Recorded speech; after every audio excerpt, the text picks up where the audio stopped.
Good evening बच्चों। जैसा कि हम लोगों को मालूम है, हम लोग क्लास 9th की हिस्ट्री उसका first chapter the French revolution पढ़ रहे हैं। और अभी हम लोगों ने शुरुआत की है। इससे पहले वाले वीडियोस में हम लोगों ने समझा कि फ्रेंच सोसाइटी का स्ट्रक्चर कैसा था 1789 से पहले, और किस तरह से राजा गद्दी पे बैठा लुइस 16, उसको खजाना खाली मिला और वो मजबूर हो गया पैसा टैक्स लगाने के लिए, नए टैक्स इंट्रोड्यूस करने के लिए। ठीक है, अब आगे पढ़ते हैं बच्चों। ये 1.1 आपकी स्क्रीन पे दिखाई दे रहा होगा, स्ट्रगल फॉर सर्वाइव।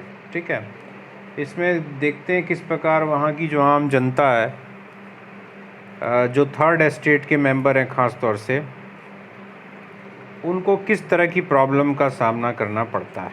ठीक है, इसको हम लोग पढ़ते हैं। ठीक है, line by line. The population of France was rose from about 23 million in 1715 to 28 million in 1789। इसमें लिखा है बच्चों कि फ्रांस की जो जनसंख्या है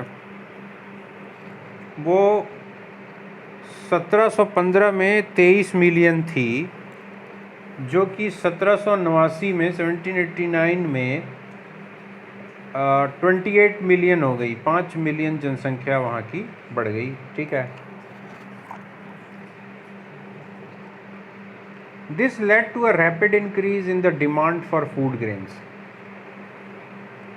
जनसंख्या में इस बढ़ोतरी के कारण फूड ग्रेन्स यानी खाद्यान्न जो होते हैं, अनाज खाने वाला जो होता है, उसकी मांग भी बढ़ गई। भाई जितने लोग रहेंगे, जितने मुंह रहेंगे, उतना खाना भी चाहिए। ठीक है, production of grains could not keep pace with the demand. लेकिन जितनी मांग थी, जितनी ज़रूरत थी, उसकी तुलना में अनाज का उत्पादन उतनी तेज़ी से नहीं बढ़ा। अनाज का उत्पादन कम था और मांग, उसकी डिमांड ज़्यादा थी। ठीक है, तो इसमें क्या होगा?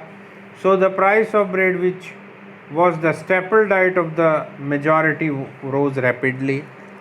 इसके कारण क्या हुआ? रोटी का जो खर्चा था, यानी जो स्टेपल डाइट थी, यानी जो मुख्य खाद्यान्न था, मुख्य भोजन था वहाँ के लोगों का, उसकी कीमत लगातार बढ़ने लगी, क्योंकि प्रोडक्शन कम था, डिमांड ज़्यादा थी, तो भाई उस वस्तु की कीमत तो भाई बढ़ेगी। Most workers were employed as labourers in workshops whose owner fixed their wages। अधिकतर जो कामगार थे, मजदूर थे, जो कि विभिन्न कार्यशालाओं में, वर्कशॉप में काम करते थे, तो वर्कशॉप के जो मालिक थे, वो मालिकों ने मजदूरी फिक्स कर रखी थी कि भाई तुमको इतना पैसा मिलेगा महीने में, चाहे हफ्ते में, चाहे एक दिन में, इतना पैसा, इतना काम करोगे तो इतना पैसा मिलेगा। But wages did not keep pace with the rise in prices. लेकिन कीमतें तो दिनों दिन बढ़ रही थी। खाने पीने की चीज़ें जो हैं, उनकी जो कीमत थी वो तो लगातार बढ़ रही थी, महंगाई बढ़ती जा रही थी, लेकिन मजदूरी उतनी की उतनी ही थी। ठीक है, मतलब 10 साल पहले भी वही मजदूरी थी, 10 साल बाद भी वही मजदूरी, लेकिन कीमत बढ़ गई थी वस्तुओं की। ठीक है, so the gap between the poor and the rich widened. इससे क्या हुआ? अमीर और गरीब के बीच जो एक डिफरेंस है वो बढ़ता गया, यानी अमीर और अमीर होते गए, गरीब और गरीब होते गए। ठीक है, इसके बाद things became worse whenever drought और हेल रिड्यूस द हार्वेस्ट। और चीज़ें और बहुत बुरी हो जाती थीं जब सूखा पड़ जाता था या फिर ओले पड़ जाते थे। हेल मतलब बर्फबारी हो जाती थी, इससे फसल और कम हो जाती थी। This led to subsistence crisis, something that occurred frequently in France during the old time. इसके कारण सबसिस्टेंस क्राइसिस यानी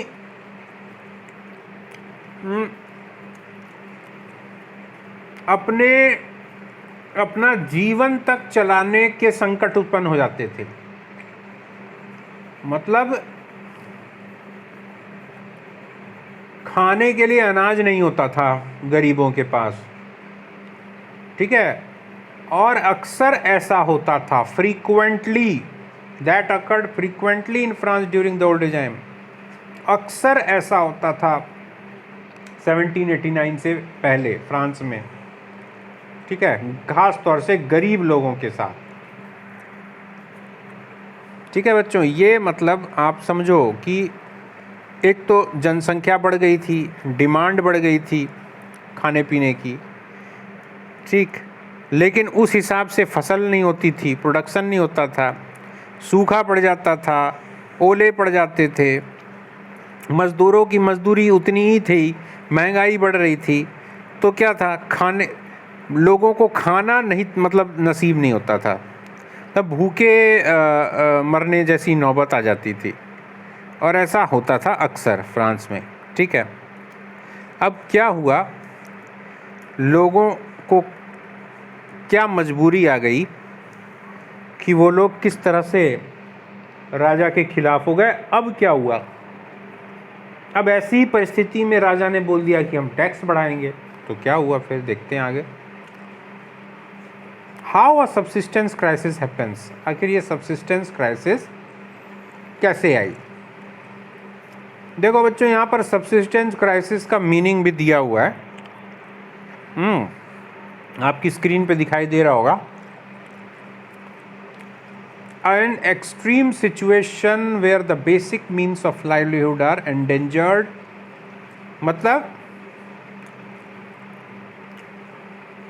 एक ऐसी अति परिस्थिति कि जब जो आधारभूत जीवन चलाने की जो आधारभूत वस्तुएं हैं उनका भी खतरा हो जाए, यानी उनकी भी कमी पड़ जाए, ठीक है। यहाँ एक और है एनोनिमस। एनोनिमस मतलब one whose name remains unknown.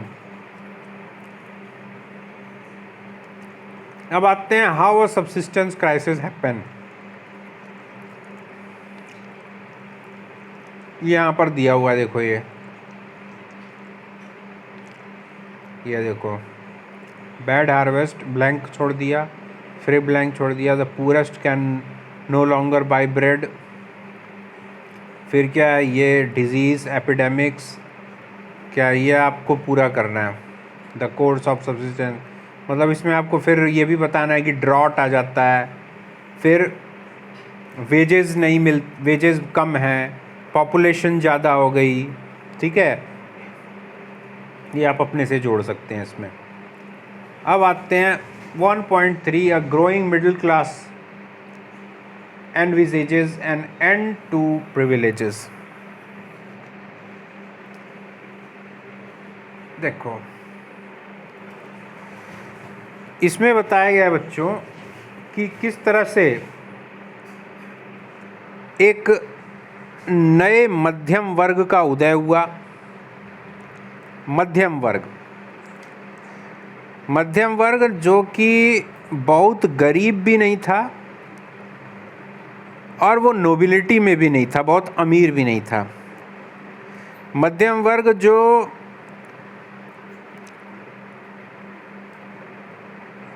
गरीब तो था लेकिन बहुत गरीब नहीं था, पढ़ा लिखा था, अपने अधिकारों के बारे में बहुत अच्छे से समझता था, ठीक है। पहले मैंने आपको स्टार्टिंग में वीडियो में बताया था बच्चों कि फ्रांस में भी क्या स्थिति थी, दो ही वर्ग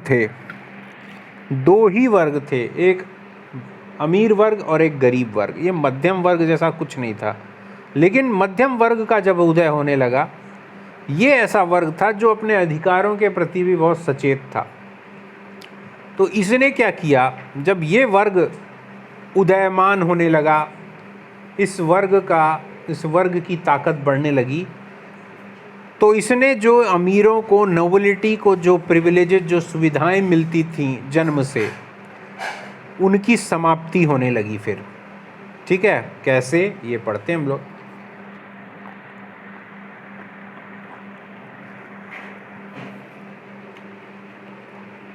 In the past, peasants and workers had participated in revolts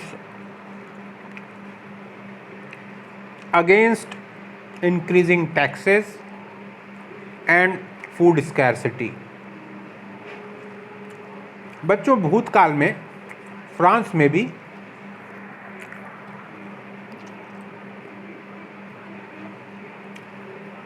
किसान और मजदूरों ने बहुत से छोटे मोटे विद्रोहों में पार्टिसिपेट किया था, भाग लिया था। और वो विद्रोह होते थे टैक्स बढ़ाने के खिलाफ और भोजन की कमी के खिलाफ। But they lacked the means and programmes to carry out full scale measures that would bring about a change in the social and economic order. लेकिन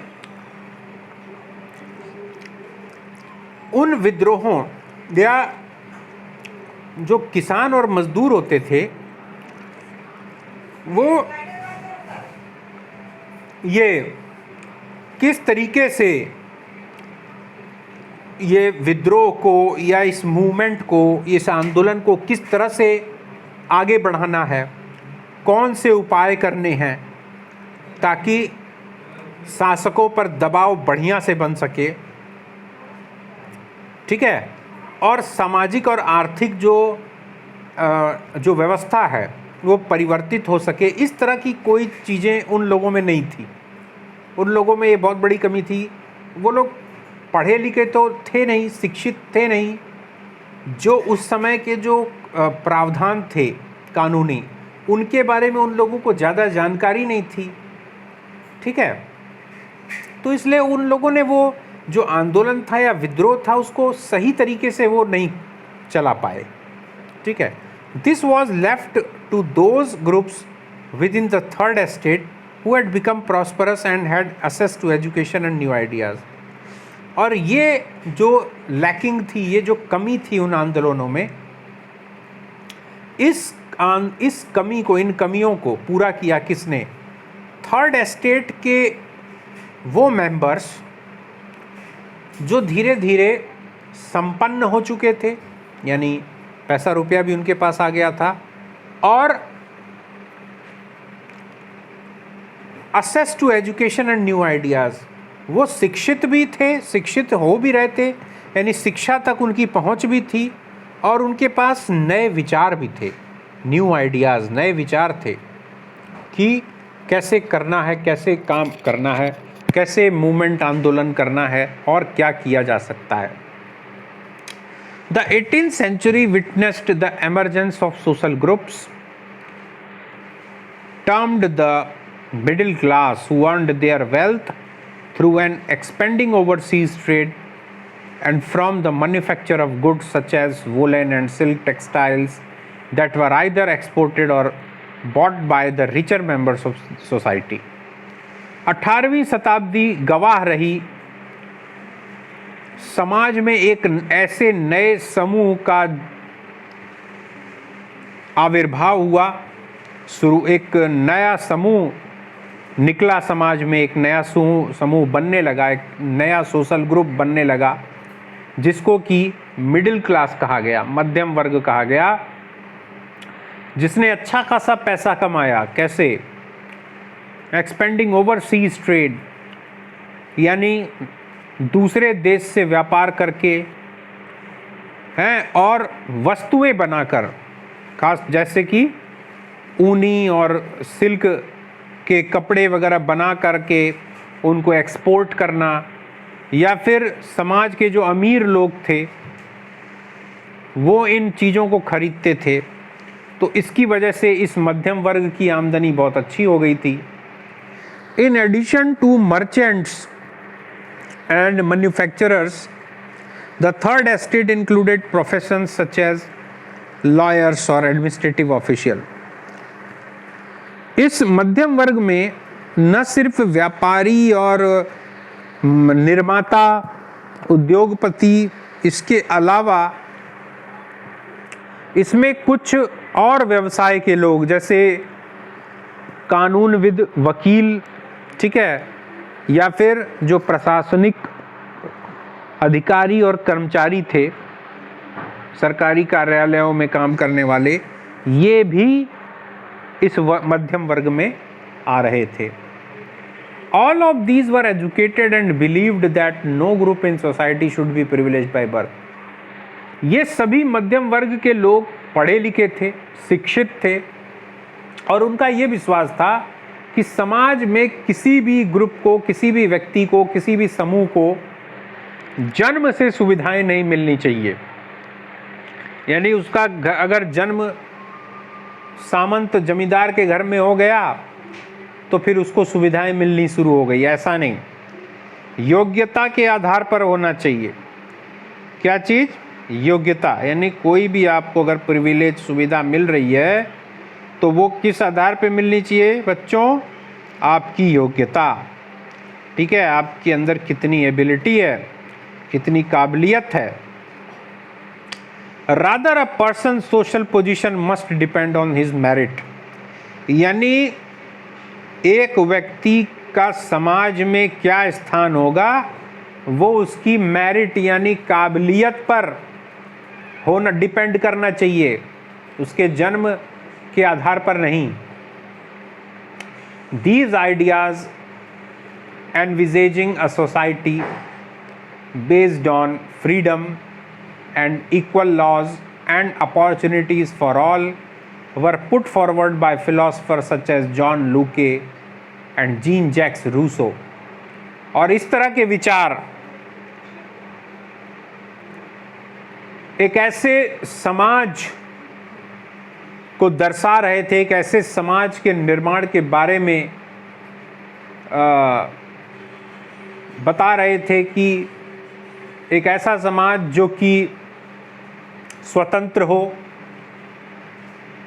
समाज का हर व्यक्ति स्वतंत्र हो, हर तरीके से स्वतंत्र हो, सब समाज के हर व्यक्ति के लिए एक बराबर कानून हो, एक समान अवसर मिले उसको। और ऐसे विचार उस समय के बहुत से दार्शनिक, विद्वान, पढ़े लिखे जो स्कॉलर्स थे, जैसे John Locke, Jean Jacques Rousseau, इन लोगों ने समाज के सामने आगे किए। ठीक है। In his 2 treatises of government, Luke sought to refute the doctrine of the divine and absolute right of the monarch। अपनी पुस्तक 2 treatises of government में जॉन लूके ने डॉक्ट्रिन ऑफ द डिवाइन यानी दैवीय मतलब दैवीय शक्तियों का जो सिद्धांत है और चर्च के एकाधिकार का जो सिद्धांत है उसको मानने से इनकार किया। कहने का मतलब ये डॉक्ट्रिन ऑफ डिवाइन यानी एक ऐसा सिद्धांत, समाज में एक ऐसा सिद्धांत जिसमें दैवीय संपदा यानी दैवीय ताकत का अधिकार हो। दैवीय ताकत यानी ईश्वर, गॉड, भगवान ने, ईश्वर ने, कुछ लोगों ने कह दिया कि ईश्वर ने फलाने व्यक्ति को ताकत दे दी है, आप उसके सामने सिर झुकाओ। क्योंकि वो ईश्वर का दूत है। ईश्वर ने उसको जन्म से ही उच्च बनाया है, बड़ा बनाया है। वो जो कहता है वो सही है, वो जो करता है वो सही है, वो जो बोलता है वो सही है, आप बाकी आप लोग गलत हो, इसलिए आप उसकी बात मानो। That is doctrine of the divine. यानी समाज में एक वर्ग को ऐसा मान लिया जाए कि समाज में एक समूह को, एक वर्ग को ईश्वर ने शक्तियां दे दी हैं कि भाई ये व्यक्ति जो बोल रहा है वो सच बोलेगा, ये व्यक्ति जो कर रहा है वो उचित करेगा, ठीक है, आप इसको जो है अधिकार है जन्म से ही, तो ये गलत बात है, ऐसा नहीं होगा। किसी ने नहीं देखा किस ईश्वर ने आया और उसको सशक्त बनाया या उस ग्रुप को शक्तियां दे दी, समाज के उस व्यक्ति को अधिकार दे दिए, उसको सही, सच्चा और अच्छा बना दिया, ऐसा तो किसी ने नहीं देखा। तो उसने इस नकारा, लूके ने अपनी किताब में, अपनी पुस्तक में इस सिद्धांत को नकारा और absolute right of the monarch, absolute right of the monarch यानी राजतंत्र, यानी सारा शासन राजा के हाथ में, इस बात को भी उसने नकारा कि कैसे राजा हर डिसीजन ले अपनी मर्जी से, तानाशाही से, जब मर्जी तब कुछ भी बोल दे, कोई भी टैक्स लगा दे, किसी को भी सजा दे दे। नहीं, एब्सोल्यूट राइट नो, राजा का अधिकार इस तरह का नहीं होना चाहिए। Rousseau carried the idea forward, proposing a form of government based on a social contract between people and their representative। और रूसो ने भी अपनी विभिन्न पुस्तकों में, अपने किताब में, शायद उसकी किताब का नाम ही सोशल कॉन्ट्रैक्ट था, उसमें रूसो भी एक बहुत बड़ा विद्वान था, जीन जैक्स रूसो, उसने जो विचार दिया जनता को कि सरकार जो है वो कैसे होनी चाहिए, based on social contract between people and their representative, यानी लोग, आम जनता और जनता के द्वारा चुने गए जो प्रतिनिधि हैं, उनके बीच में एक सामाजिक समझौता हो। सरकार का आधार राजा या राजतंत्र नहीं होना चाहिए, सरकार का आधार क्या होना चाहिए, जनता और जनता के द्वारा चुने गए जनप्रतिनिधि। यानी जनता कहने का मतलब, अगर हम सिंपल और सरल शब्दों में इसको समझें, कि सरकार जन्म के आधार पे नहीं चलनी चाहिए कि राजा है तो राजा मर गया तो अगला सरकार राजा का बेटा होगा। नहीं, सरकार कौन होगा, शासन कौन चलाएगा, रूलर कौन बनेगा, जनता अपने प्रतिनिधियों को चुनेगी कि भैया हमारी तरफ से तुम शासन करो, हम तुमको अधिकार देते हैं, तुम हमारे ऊपर शासन करो। और उनके बीच में एक सामाजिक समझौता होगा कि भैया यदि हम तुमको राजा बना रहे हैं, अपना शासक बना रहे हैं, तो तुम हमारे कल्याण के लिए, हमारे वेलफेयर के लिए हम पर शासन करोगे, हम पर अधिकार नहीं जताओगे, हम पर अत्याचार नहीं करोगे, तानाशाही नहीं करोगे, हमारे लिए बराबरी के आधार पर शासन करोगे। ये रूसो ने कहा बच्चों, ठीक है। In the spirit of the laws, एक किताब का नाम है, इसके लेखक हैं Montesquieu, proposed a division of power within the government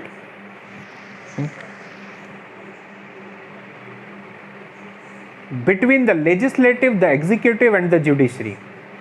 Montesquieu एक विद्वान थे, उन्होंने अपनी किताब में लिखा है कि सरकार में शक्तियों का विभाजन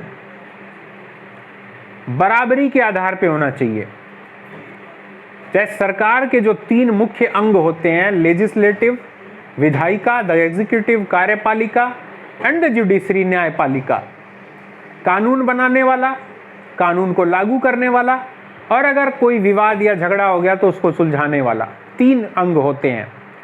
तो इनके बीच में बराबर से शक्तियों का विभाजन होना चाहिए। This model of government was put into force in the USA after the 13 colonies declared their independence from Britain। और जो ये मॉडल है, इसकी शुरुआत यानी इस तरह की व्यवस्था की शुरुआत कि लेजिस्लेटिव की अलग पावर्स, एग्जीक्यूटिव की अलग पावर्स, जुडिशरी की अलग पावर्स, इस व्यवस्था की शुरुआत यूनाइटेड स्टेट्स ऑफ अमेरिका से हुई, जहां ब्रिटेन की 13 कॉलोनीज जो कि ब्रिटेन के अंडर में थी, उन लोगों ने अपने आप को ब्रिटेन से अलग स्वतंत्र घोषित कर दिया और इस व्यवस्था को लागू कर दिया। The American constitution and it's guarantee of individual rights was an important example for political thinkers in France. और अमेरिकी संविधान, अमेरिका ने जब आज़ादी पाई ब्रिटेन से, तो उसने अपना एक नया संविधान बनाया और उस संविधान में उसने प्रत्येक नागरिक को उसके अधिकारों की गारंटी दी। प्रत्येक नागरिकों को का मतलब हर नागरिक को, यानी अमेरिका में निवास करने वाले हर नागरिक को अधिकार मिलेंगे और गारंटी मिलेगी कि उसके अधिकार का हनन नहीं होगा। इस बात ने फ्रांस में जो राजनीतिक चिंतक थे उन लोगों के लिए नए रास्ते खोल दिए, नए आइडिया दे दी। फ्रांस के जो राजनीतिक चिंतक थे, विद्वान थे, पढ़े लिखे जो थे, उन्होंने इन विचारों से प्रेरित होकर अपने समाज के लिए नए विचार बनाने शुरू कर दिए। ठीक है बच्चों, यहीं से मतलब फ्रांस की क्रांति की शुरुआत होनी शुरू हो गई थी। बच्चों, आज का वीडियो यहीं तक। इसके बाद हम लोग नेक्स्ट वीडियो में आगे बढ़ेंगे। बच्चों, क्लास 9th के बच्चे जो भी इसको देख रहे हैं वो ज़्यादा से ज़्यादा इस वीडियो को शेयर करें 9th के, ताकि मैं चाहता हूँ कि 9th के बच्चे अपने इन वीडियोस को देखें, समझें, पढ़ें और कम या ज़्यादा उनको इससे लाभ हो। ठीक है, ओके बेटा, बाय।